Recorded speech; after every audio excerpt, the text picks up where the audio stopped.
오늘 우리가 조금 더 깊이 있게 묵상할 말씀은 신명기 8장 2절부터 4절까지의 말씀입니다. 우리 시간 다 같이 한 목소리로 함께 읽도록 하겠습니다. 내 하나님 여호와께서 이 40년 동안에 내게 광야 길을 걷게 하신 것을 기억하라. 이는 너를 낮추시며 너를 시험하사 내 마음이 어떠한지 그 명령을 지키는지 지키지 않는지 알려 하심이라. 너를 낮추시며 너를 줄이게 하시며 또 너도 알지 못하며 내 조상들도 알지 못하던 만나를 내게 먹이신 것은 사람이 떡으로만 사는 것이 아니요 여호와의 입에서 나오는 모든 말씀으로 사는 줄을 내가 알게 하려 하심이니라. 이 40년 동안에 내 의복이 헤어지지 아니하였고 내 발이 부르트지 아니하였느니라. 아멘. 이는 살아계신 하나님의 말씀입니다. 우리가 지금 며칠 동안에서 2주간 계속 묵상하는 신명기 말씀 가운데 그 맥을 이어가고 있고 절대 빠지지 않는 것이 말씀에 대한 이야기입니다. 말씀이라는 단어가 또 계명이라는 단어로 나오기도 하죠. 율법이라는 단어로도 나오기도 하는 그 세 단어가 모두 동일하게 하나님이 우리에게 주시는 명령 혹은 하나님이 우리에게 허락하시는 말씀이라는 사실을 기억하면서 그 맥을 잊어버리지 말고 우리 이 시간 함께 말씀을 나누는 시간을 가졌으면 좋겠습니다. 신앙생활 하다 보면 혹은 우리 인생을 살다 보면 우리 인생이 어찌 그냥 평탄하던가요? 여러 가지 우여곡절이 있죠.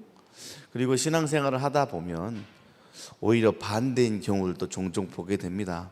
사랑하는 성도들의 삶을 옆에서 이렇게 보고 있노라면 내가 이제 막 불이 붙어서 무언가 교회를 열심히 한번 섬겨보겠다라고 하면 그때 어김없이 찾아오는 이 삶의 고난들이 있는 경우들도 있고요.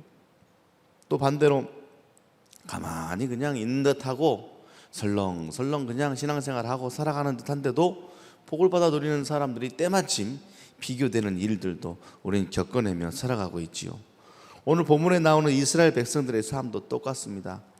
출애굽이라는 오랜 종살이의 해방을 맛보았고 홍해를 도하하고 여러 가지 광야에서의 기적을 맛보면서도 그 안에서 닥쳐오는 수많은 여건들 때문에 자신들이 맛본 기적들과 하나님의 동행하심을 의심하고 끊임없이 이게 아닌가 하면서도 신앙이 흔들리는 모습을 우리는 보고 있는 것입니다. 오늘 모세를 통해서 이스라엘 백성들은 하나님의 말씀을 듣습니다. 그리고 우리는 오늘 신명기 말씀을 통해서 하나님의 말씀을 듣습니다. 경청하시어 오늘 하나님께서 우리에게 예비하신 복과 연단의 의미를 알아차리는 시간이 되시기를 바랍니다. 출애굽한 이스라엘 백성은 광야에서 40년 동안 유랑생활을 했습니다. 바로 가면 얼마 걸리지 않는 그 길을 40년 동안 광야에 머물렀다 이동했다 하면서 겨우겨우 40년이라는 시간을 거쳐서 약속의 땅 가나안으로 들어가는 것이죠. 우리의 인생과 비슷한 것 같지 않습니까? 내 눈앞에 내가 원하는 삶, 내가 잡을 수 있는 것 같은 일들을 딱 코앞에 두고서도 못 잡을 듯 잡지 못해서 안타까워하면서 긴 시간을 보내는 여정도 우리들의 삶 가운데 분명히 있을 것입니다. 성경이 오늘 우리에게 분명하게 이야기해주고 있습니다. 이스라엘 백성들에게 40년이라는 시간들은 징계의 시간이 아니었다라고요. 그렇다면 우리의 인생 가운데서도 때로는 돌아가는 길, 열심히 함에도 잘 내 뜻대로 되지 않는 일들은 내가 죄를 지어서 그런가? 혹시 내가 알지 못하고, 아니 혹시 내가 기도가 부족해서 그런가? 내가 지난 주일에 빠져서 그런가? 혹은 내가 헌금을 하지 않아서 그런가? 등등의 하나님의 징계가 아니다라는 것입니다. 하나님께서는 누구보다도 나를 사랑하시고 하나님께서는 누구보다도 나를 귀히 여기셔서 훈련과 연단의 과정을 통하여서 더욱더 우리를 단단하게 만들어 가실 뿐만 아니라 우리가 훈련되지 않으면 받아 누리지 못하는 하나님의 복을 쥐고 살아갈 수 있는 하나님의 은혜임을 기억하십시오. 사랑하는 여러분, 이스라엘 백성들의 40년 동안의 광야 생활을 가만히 살펴보면 그 안에서 내 힘이 아니라 하나님이 입히고 먹이시는 일들을 계속해서 하나님은 확인시켜 주고 계십니다. 오늘 본문의 말씀을 다시 한번 볼까요? 하나님께서 이렇게 이야기하셔요. 3절의 말씀을 보면 너도 알지 못하며, 그리고 또 누구도요? 내 조상들도 알지 못하던 만나를 내게 먹이셨다라고 말씀하고 계십니다. 야, 농사 이렇게 지면, 야, 사업 이렇게 하면, 그리고 네 가정 이렇게 이끌면 다 되는 거야, 다 방법이 있어 라고 말할 수 있는 너와 네 조상이 알 법한 그러한 방법이 아니라, 하나님은 광야 생활 40년 동안 이끌어 가시면서 너도 모르고 내 조상도 알지 못하는 신비로운 일들로, 만나가 내려오는 놀라운 일들로 우리를 먹이심을 통하여서 우리가 사는 것은 떡, 내가 만들어낼 수 있는 나의 힘과 나의 기술이 아니라 오로지 하나님의 능력으로 살 수밖에 없는 인생임을 계속해서 반복해서 우리에게 알려주고 계십니다. 그러니 오늘 하루도 내가 이렇게 하지 못했나, 저렇게 하지 못했나 하며 나의 기술과 나의 힘에 초점을 맞추는 것이 아니라 하나님이 나를 어떻게 이끌어가고 계시는가, 하나님이 오늘 또 나를 위하여서 내신 길은 무엇인가 라는 영적인 눈을 열어 그 길 가운데 주시는 만나를 발견하는 복된 하루가 되었으면 좋겠습니다. 한 사람이 자기는 그 수많은 일들 가운데 비행기를 탈 때가 제일 신기하고 하나님의 놀라운 복을 발견한대요.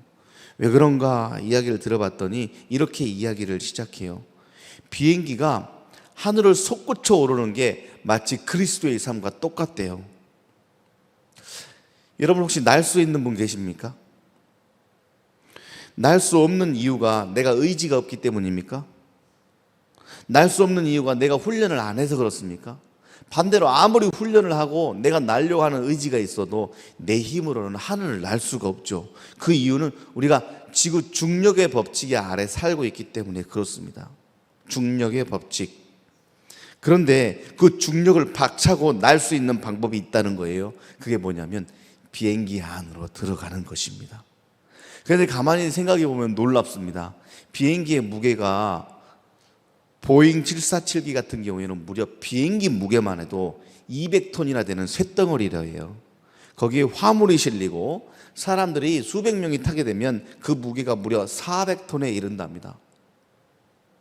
제 몸무게가 약 80kg가 나갑니다. 지금 좀 빠졌어요. 하지만 80kg인데 80kg도 날지를 못하는데 400톤의 쇳덩이가 하늘을 날아오르는 거예요.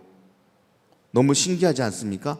그 이유는 비행기에는 400톤의 무게를 가지고도 하늘을 뚫고 날아올 수 있는 중력을 이겨내는 추진력과 양력이 있기 때문에 그렇습니다. 우리도 때로는 우리의 의지가 있죠. 바르게 살고 싶고 하나님의 뜻대로 살고 싶고 바르게 관계 맺고 싶고 바른 목표를 향해 살기를 원하는 그러한 뜻이 있습니다. 하나님을 기쁘시게 하려는 소원과 비전이 있죠. 그런데도 불구하고 날 수 없듯 그렇게 살지 못하는 이유가 무엇일까? 그리스도인으로 산다는 것이 불가능하다면 하나님은 어떻게 그 불가능한 삶을 우리에게 요구하고 계시는 것일까? 그리스도의 삶은 내 힘과 내 미천으로 살아가는 것이 아니라 하나님의 미천과 하나님의 능력으로 사는 것임을 잊지 않는 것이 오늘 최고의 기억해야 될 일입니다. 하나님이라는 비행기 안으로 들어가면 하나님께서는 중력을 뚫고 400톤도 날게 하시는 하나님의 힘을 통하여 우리가 하늘을 나는 경험을 하게 할 것입니다. 사랑하는 여러분, 오늘도 하나님의 비행기에 올라타십시오.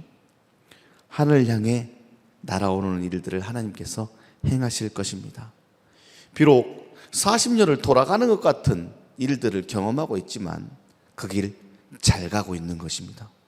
하나님이 40년을 계획하셨으면 돌아가는 것이 아니라 40년이 맞는 것입니다. 우리들의 삶이 내 뜻대로 되지 않는다고요? 아니요. 하나님의 뜻대로 잘 되고 있습니다. 우리의 목표는 40년이냐 40일이냐가 아니라 내가 지금 하나님이라는 비행기에 타고 있느냐 타고 있지 않느냐가 제일 중요한 인생의 관건인 것입니다.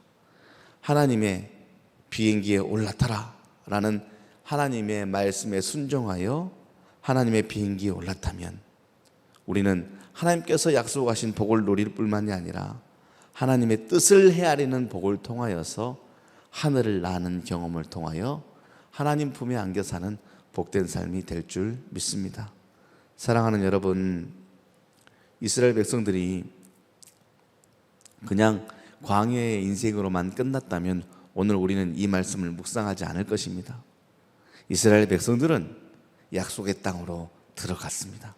우리도 비행기에 올라타면 하나님께서 약속의 땅으로 우리를 반드시 인도하여 주시고 약속의 땅을 누리며 살 수 있는 복을 더하여 주실 것입니다. 산소를 사랑하는 한소방 이름 식구들 모두가 오늘 또 하나님 비행기 안에서 약속의 땅을 누리는 하루가 되시기를 간절히 축원합니다. 기도하겠습니다. 하나님, 오늘도 내가 한번 날아보려고 애를 쓰고 있습니까? 오늘 또 혹은 내 힘대로 날 수 있다고 그냥 어떻게 하면 점프를 많이 해볼까? 어떻게 하면 나는 기술을 익혀볼까? 집중하고 있습니까? 내려놓게 하시고 오늘은 하나님의 비행기에 올라타게 하여 주시옵소서. 400톤이 무엇입니까? 400년을 뚫고도 날아오르는 하나님의 놀라운 능력을 믿고 의지케 하여 주시옵시고 내가 알지 못하고 우리들의 조상들도 알지 못했던 방식으로 나의 삶을 오늘 또 먹이시고 입히시고 살게 하시는 하나님의 능력을 믿는 믿음으로 오늘 또 주님의 말씀을 기억하며 살게 하여 주시옵소서. 내 힘대로 되지 않음을 기억합니다. 하나님의 능력으로 됨을 고백합니다. 우리는 결국 부족함 없이 사는 인생임을 기억하며 오늘도 감사가 풍성한 하루가 되게 하여 주시옵소서. 예수님의 이름으로 기도합니다. 아멘.